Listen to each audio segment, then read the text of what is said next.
लेकिन नटवर लाल जैसा चोर कहीं नहीं देखा। जी हाँ, एक बार फिर से स्वागत है आपका हमारे चैनल नेक्स्ट नाइन न्यूज में और एक बार फिर से मैं आपके साथ सादिका कौर। जी हाँ, लोगों में बहुत तरीके के टैलेंट होते हैं। कोई होता है डांसर तो कोई होता है फोटोग्राफर, वहीं कई की प्रतिभा तो मानो बहुत ही अलग होती है। लेकिन हमारे देश में एक थे नटवर लाल, या कहें कि इनके पूरे 50 नाम थे। इनकी प्रतिभा थी सबसे अलग, जो थी चोरी करना, ठगी करना।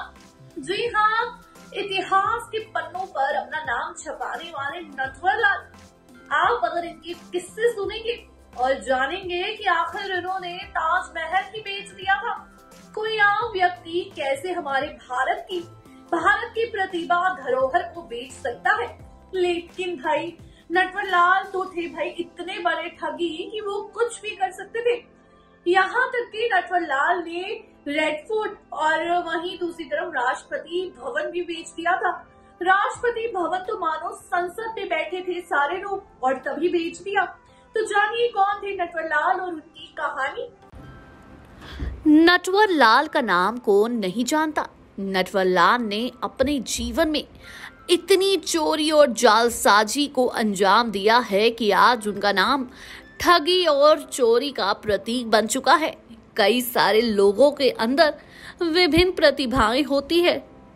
कोई अच्छा गायक होता है तो कोई अच्छा खिलाड़ी, लेकिन वहीं नटवर लाल एक शातिर चोर था। नटवर लाल का जन्म 1912 में हुआ था। ये बिहार के सिवान जिले का रहने वाला था। आपको बता दें, नटवर लाल ने चोरी और जालसाजियों को अंजाम देने के लिए अपने कई सारे नाम रख रखे थे, जिसका वास्तविक नाम मिथिलेश कुमार श्रीवास्तव था। कई लोगों का कहना है कि नटवर लाल के 50 से अधिक नाम थे। इन्हीं नामों के सहारे वो कई सारी ठगी को अंजाम देता था।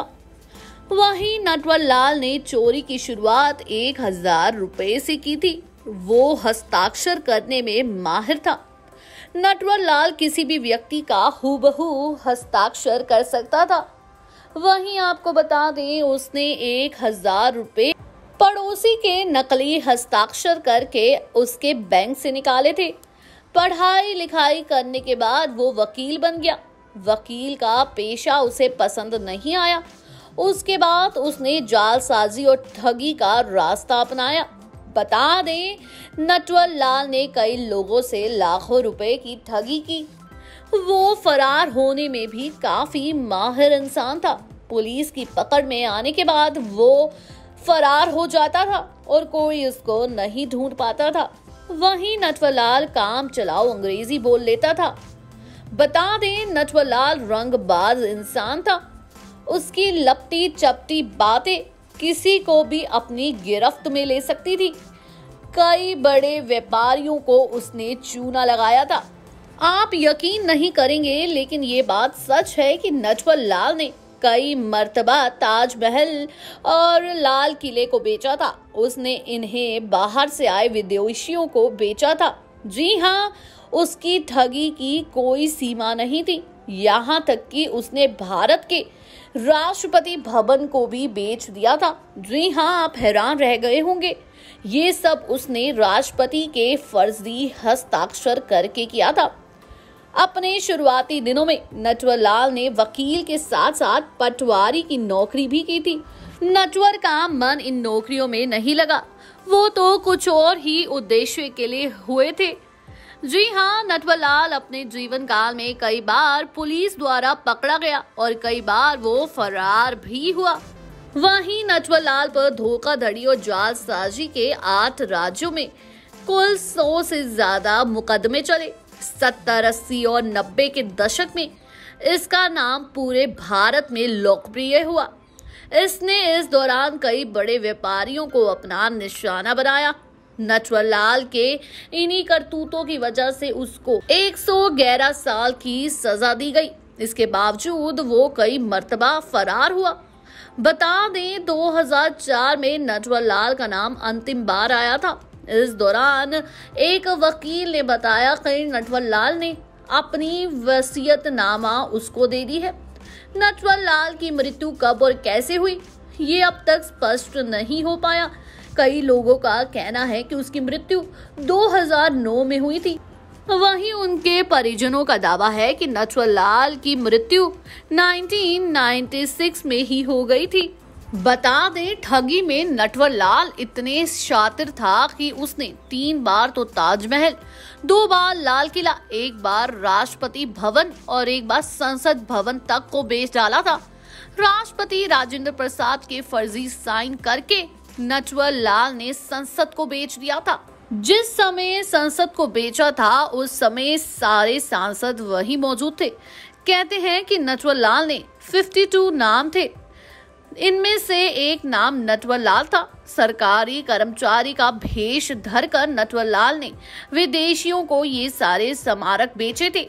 इनकी ठगी पर मिस्टर नटवर लाल फिल्म भी बन चुकी है, जिसमें अमिताभ बच्चन ने इनका रोल भी निभाया है।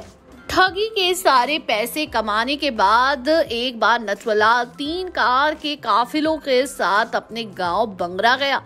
गांव वालों के मुताबिक नटवर लाल पूरे रईस अंदाज में गांव पहुंचा था। उसने जो इत्र लगा रखा था उसकी खुशबू मीलों तक फैली थी। नटवर लाल ने गांव में, बता दें, शमियाना लगवाया, गांव वालों के लिए बढ़िया खाने का इंतजाम किया और इस भोज के बाद उसने गांव के हर गरीब को 100 रुपए दिए। गांव के लोग नटवर लाल के ठगी पर कभी शर्मिंदा नहीं हुए। उनके हिसाब से नटवर लाल ने उन लोगों को शर्मिंदा करने वाला कोई काम ही नहीं किया। वो तो बस भ्रष्ट अमीरों को लूटता था और गरीबों की मदद करता था। वहीं जेल में जाने के बाद नटवर लाल से एक रिपोर्टर ने कुछ सवाल पूछे, जिन सवालों के जवाब सुनने के बाद आप भी दंग रह जाएंगे। रिपोर्टर ने पूछा, आप इस बार कैसे पकड़े गए? तो नटवर ने जवाब दिया, मुझे अपनी बुद्धि पर इतना भरोसा है कि मुझे कोई नहीं पकड़ सकता।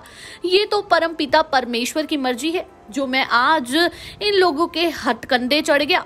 वहीं दूसरा सवाल रिपोर्टर ने पूछा, आप भगवान में भरोसा करते हैं? वहीं नटवर ने कहा, जब मैं मुश्किल में पड़ता हूँ बिल्कुल खामोश हो जाता हूँ और परमेश्वर की प्रार्थना करता हूँ, वो मेरे सामने प्रकट हो जाते हैं और वहीं मेरी समस्या दूर हो जाती है। वहीं रिपोर्टर ने पूछा, आप जेल से इतनी बार भागने में कैसे सफल रहे? मैं कभी नहीं भागा, वो मुझे ले जाते, दरवाजा खोलते और जाने देते। वहीं रिपोर्टर ने पूछा, क्या आपने अपनी कहानी पर बनी फिल्म मिस्टर नटवर लाल देखी है? नहीं, जब मैं खुद ही असली हीरो हूँ तो नकली हीरो को क्यों देखूं? जब मुझे इस फिल्म के बारे में पता चला तो मैंने इसके निर्देशक और निर्माता पर मानहानि का मुकदमा भी दायर करवाया था।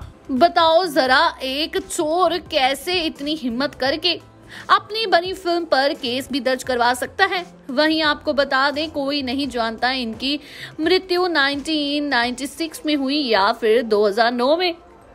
जी हाँ, ये थे नटवर लाल, जिन्होंने राष्ट्रपति के ही साइन नकली कर लिए। बताओ ऐसे कौन करता है? लेकिन नटवर लाल पर बहुत सी फिल्में भी बनी है। वहीं फिल्म बनने के बाद नटवर लाल ने तो अमिताभ बच्चन पर ही केस कर दिया था कि कैसे मेरी बिना पूछे किसी ने मेरी बायोपिक बना ली। अगर वीडियो अच्छी लगी हो तो जल्दी से जाके चैनल को करें सब्सक्राइब और बेल आइकन दबाना बिल्कुल ना भूलें। धन्यवाद।